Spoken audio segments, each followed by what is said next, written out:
अस्सलाम वालेकुम बेटा जी, फर्स्ट ईयर लेक्चर नंबर 6 आपका और use of force.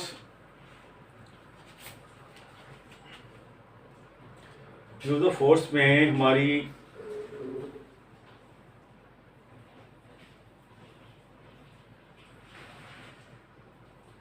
Ji not move, यहां से पेज नंबर 45, नॉट मूव, उसने हरकत भी नहीं की। Even her expression had not change, हत्ता कि उसका जो एक्सप्रेशन था, अच्छा ये हो नहीं गया मुझे लगता है, यहां से लगता है फिर if you don't do what the doctor says, अगर तुम वो नहीं करती जो डॉक्टर कह रहा है, you will have to go to the hospital, तो फिर तुम्हें बीबी हॉस्पिटल जाना पड़ेगा। The mother admonished her severely, मां ने उसको उसकी सरदर्श की बहुत ही बुरे तरीके से। Put her in front of you on your lap, put her, इसे बिठा लो, इसे रख लो, इन फ्रंट ऑफ यू, अपने सामने, कहां, ऑन योर लैप, अपनी गोद, लैप कहते हैं गोद को, ठीक है ना, लैप। आई ऑर्डर्ड, मैंने उनको हुक्म दिया, and hold both of her wrist, और उसके दोनों रिस्ट जो है उसके दोनों कलाइयां थाम लो। बट लेकिन एज सुन एज, लेकिन जो ही दे डिड, ही डिड, उसने ऐसा किया, the child let out a scream, बच्चे ने चीख मारी, he let out, she gave a scream, she scream, let out, ऐसे उसने वर्ब बना दिया, लेट आउट अ स्क्रीम। दोस्तों अमेरिका ने क्या करी, let out a scream, scream चीख है, SCREM scream, so let out, let out, gave, दोनों ठीक हैं। She gave a scream, she gave a scream, she let out a scream, या स्क्रीम को एज वर्ब बनाएं, शी स्क्रीम्ड, वो चिल्लाई। जी तो क्या कह रहा है, but as soon as he let the child, जी as soon as he did, जैसे ही उसने ऐसा किया, the child let out a scream, बच्चे ने एक चीख मारी। डोंट, ऐसा मत करो, यू आर हर्टिंग मी, तुम मुझे तकलीफ दे रहे हो, you are hurting me, you are hurting my body, ठीक है ना। हर्टिंग का मैंने बताया था, hurt refers to both sort of injuries, injuries that you receive on your heart as well as those injuries that you receive on your body. So you are hurting me, तुम मुझे जो है वो नुकसान दे रहे हो। Let go of my hands, let go of my hands, let go of my hands, let go of, let go of, let तो इजाजत देना, गो ऑफ रिलीज करना, फ्री, ठीक है ना। अनचेन, जब आपने कोई चीज बांधी हो उसको अनचेन करना। Let go of my hands, let release my hands, let free my hands, let unchain my hands, let unchain my heart, my hands, मेरे हाथों को छोड़ दो, मेरे हाथों को रिलीज कर दो।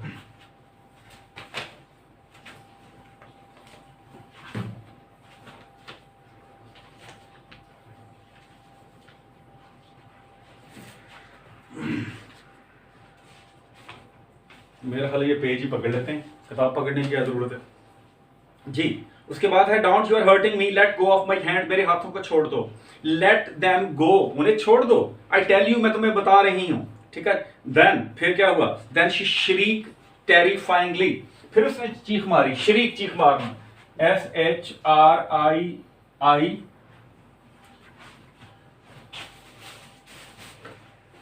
RIE,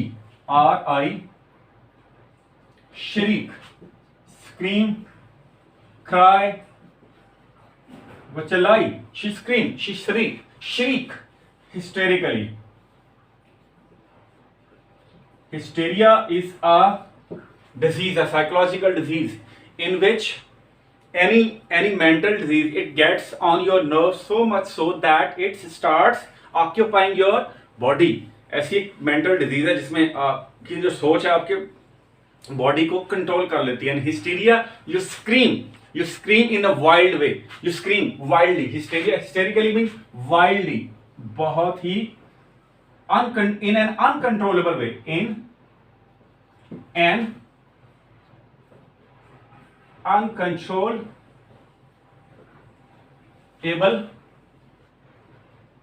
way, in an uncontrollable way, तो अनकंट्रोलेबल तरीके से, ठीक है जी, वाइल्डली, हिस्टेरिकली, ठीक है जी, अनसिविलाइज, इन एन अनसिविलाइज्ड वे, बहुत ही गैर मुहज्जब अंदाज से जी। हिस्टेरिकल, ये बहुत अहम लाइन है। एक तो ये लाइन जो पीछे गुजरी है, मैं दोबारा देख लूं, वो लाइन है she admonish the mother admonish her severely, बहुत अहम लाइन थी उनकी। और उसके बाद ये आपको पास्ट पेपर में सालाना एग्जाम में आ चुकी हैं। शी शरीक टेरिफाइंगली, वो चिल्लाई बहुत ज्यादा जो है वो डर के अंदाज से। हिस्टेरी, टेरिफाइंगली, डरते हुए, हिस्टेरिकली, बहुत पागलपन के से अंदाज से। स्टॉप इट, इसे रोको, यू आर किलिंग मी, तुम तो मुझे मार रहे हो। Do you think she can stand it, you do you think, क्या तुम समझते हो, ये भी लाइन अहम है, मैं रेज कर रहा हूं।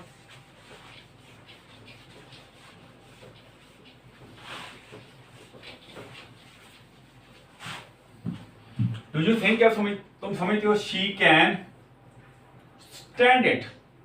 देखें, स्टैंड के मतलब है दो, स्टैंड का मतलब है खड़े होना।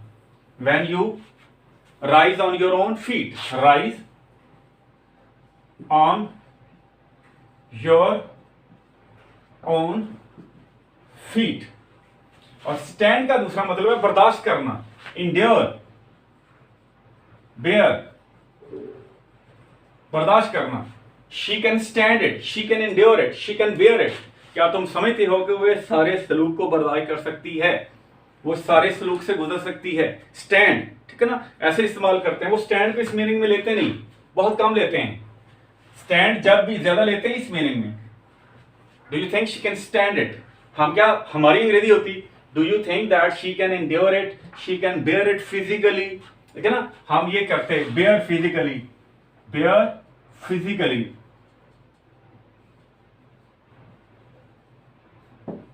उसने इन दोनों वर्ड की जगह एक ही लफ्ज इस्तेमाल किया, स्टैंड।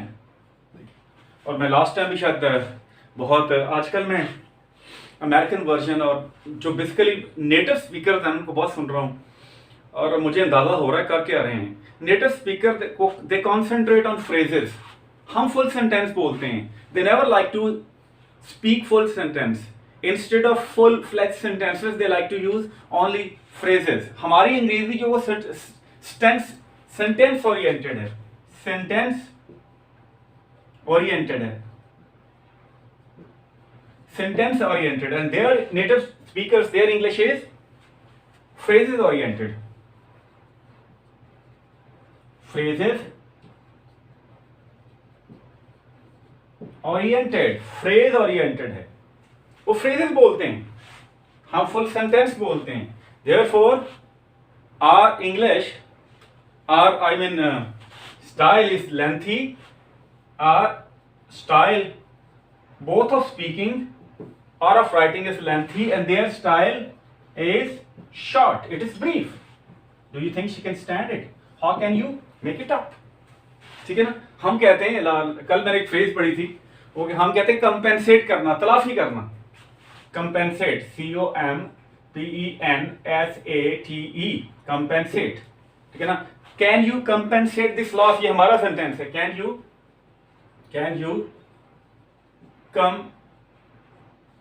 compensate this loss, क्या तुम, ये तो नोट कर लिया होगा, ये दरमियान वाला मैं रेज कर देता हूं। क्या तुम समझते हो कि तुम इस नुकसान का इजाला कर सकते हो? वो क्या कहेंगे, can you make it, can you make it up, can you make up this loss, या make this loss up, can you make it up, can you make this loss up, can you make this loss up। Object है ना, phrasal verb है basically, phrasal verb में verb पहले आ गया है, verb के बाद अप एडवर्ब बाद में आ गया है, दरमियान में उन्होंने ऑब्जेक्ट ला दिया, वैसे लाते नहीं है दरमियान में ऑब्जेक्ट, फ्रेजल वर्ब के उस वक्त लाते हैं when the object is pronoun, when the object which comes in between verb and adverb is is pronoun, जब वो प्रनाउन हो, लेकिन कोई मसला नहीं। Can you make it up? हाँ करें, मेक अप करना, आपको याद होगा मेकअप करने का मतलब क्या होता है? To fill deficiency of something. Make up, fill deficiency, so or compensating deficiency,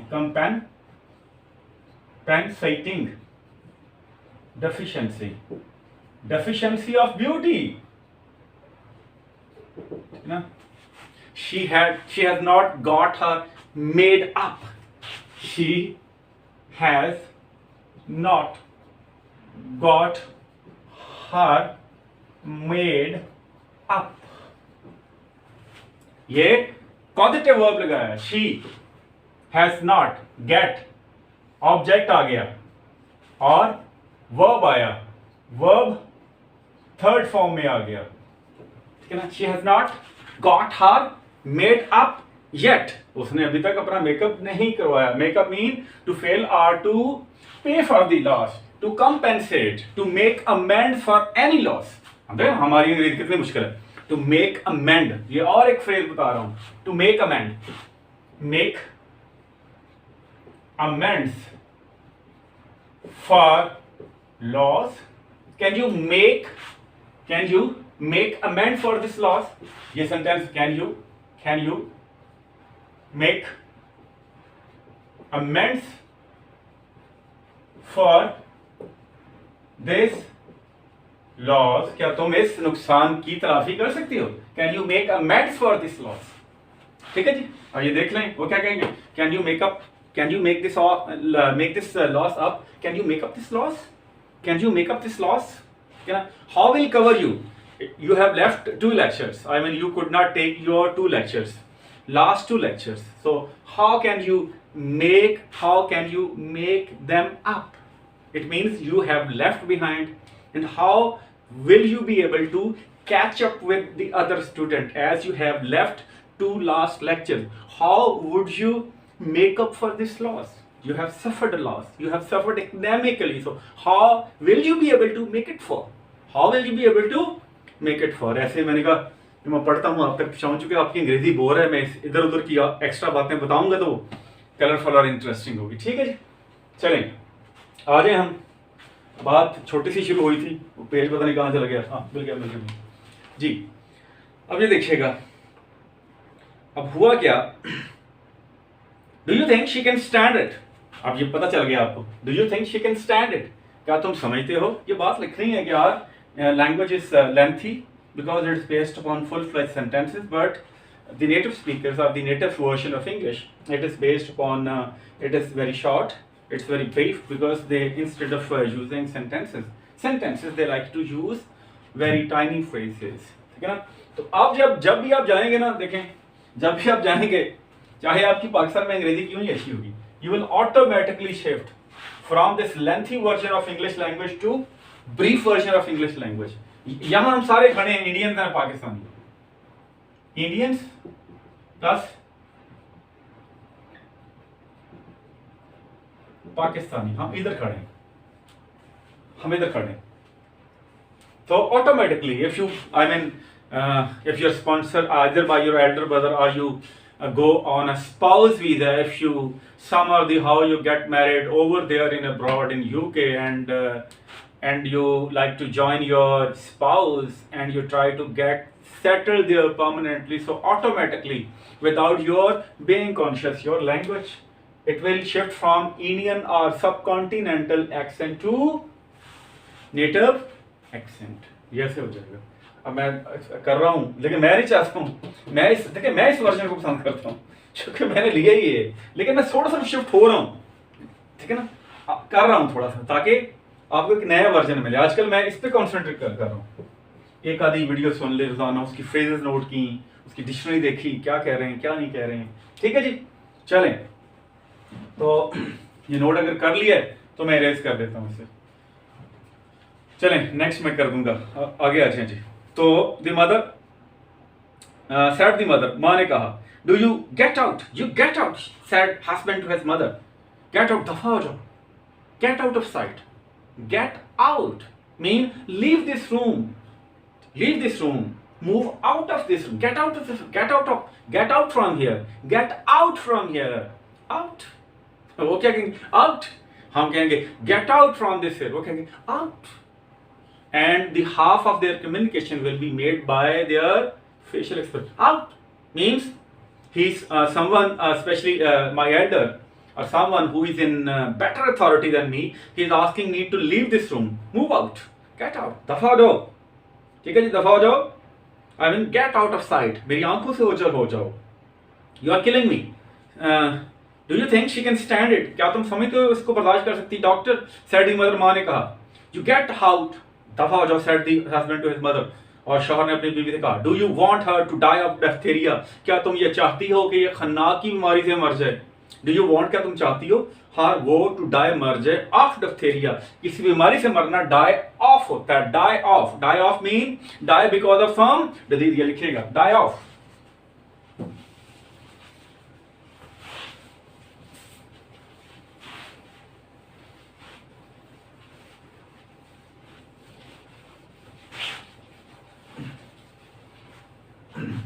Die off.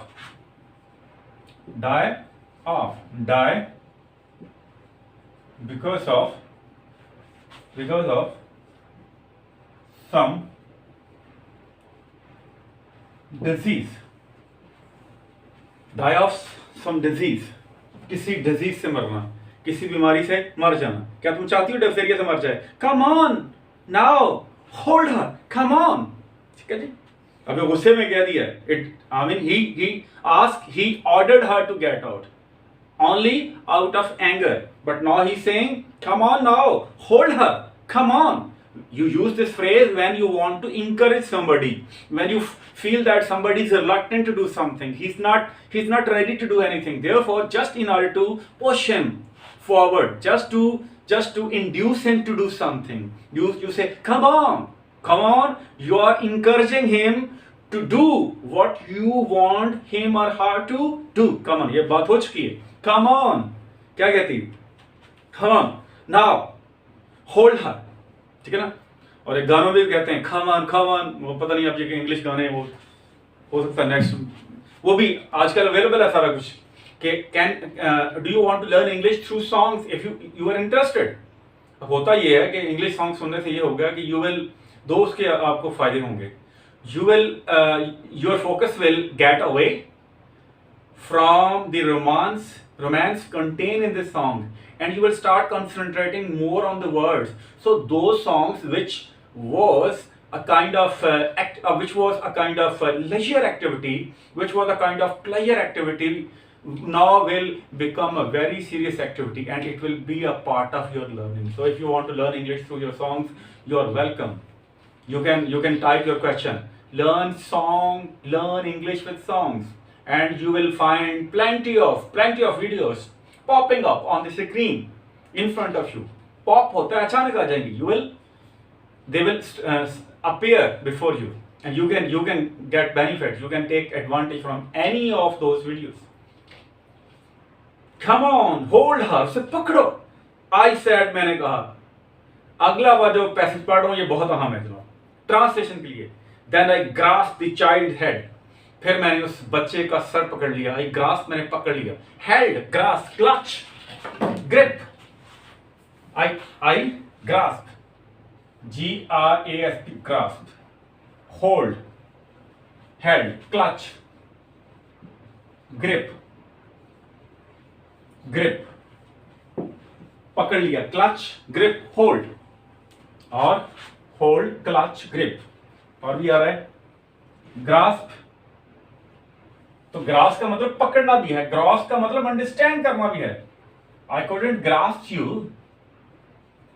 I couldn't grasp you. I couldn't grasp you. मैं तुम्हारी बात ना समझ सका. मैं तुम्हारी बात नहीं समझ सका. I couldn't grasp you. I couldn't understand. I couldn't get you. Lecture याद है ना मेरा? Use of get. I couldn't get you. मैं तुम्हारी बात नहीं समझ सका.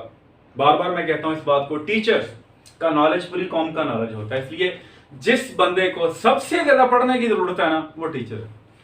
टीचर को चाहिए कि स्टूडेंट से ज्यादा पढ़े, टीचर को चाहिए कि सारी उम्र एक सीनियर स्टूडेंट रहे अगर वो ग्रो करना चाहता है। यूरोप में उनके यहाँ ये लॉ है, if any teacher within some specific period of time, either within 6 months or within a year or even a couple of years or 2 years, if he is unable to produce anything new, if he does not, give any new idea, either getting his book published or writing something else, if he is unable to produce anything new, he's automatically he's sacked. Sack means he's terminated from the job. His stay into his service of teaching depends upon his creativity. The more he creates, the more stable would be his job. जितना create करेगा उतनी उसकी job stable रहेगी। ठीक है बेटा, इंशाल्लाह ताला ये नेक्स्ट जो पैसेज है बहुत अहम है। मैं पूरा लेक्चर इस नेक्स्ट पैसेज पे आपको लेक्चर नंबर 7 इंशाल्लाह ताला देना चाहता हूँ। नेक्स्ट लेक्चर तक के लिए अल्लाह हाफिज।